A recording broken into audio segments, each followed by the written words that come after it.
хан уулын хар, хатан туулын хөвөө, сэрүүн сэлбийн хөндий, хүн чулууны хонхор, алтан давшийн хөндий энэ хаваарч 17-8 удаа нүүж энд нутглуул энд байвал ямар уу гэдэг.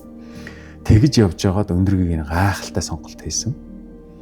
Тэр одоо би зүгээр одоо яг газар нутгийн ерөнхий хүрээний тэг одоо байршил нутгийг бол би өндөргийг л үндсэндээ байршуулсан юм. Яг гэвэл тэр үед бол өндөргийн гэдэг бол Монголын оюун санааны оргил байсан байхгүй юу? Дээрээс нь Монгол улсын хаан.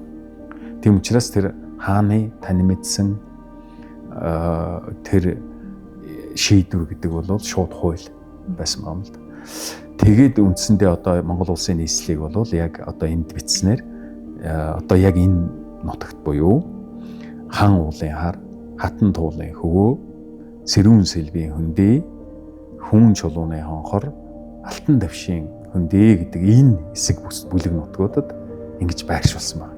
Энд чинь хүрээ хэлбэртэй хит хитэн жижиг тийм хотхнууд байсан байгаа байхгүй юу? Тэгээ маш гайхалтай. Тэр жишээлбэл Богдын ногоон ордон гэдэг өвлийн ордны нэг хэсэг байна. Гандан тэгчлэн хэдийн орчин байна. Зүүн хүрээ орчин бай гэж байна. Дандаа тэр олчлон нэг тийм хүрээ хийдүүдтэй. Одоо жишээлбэл Дамбадаржаалан хийд.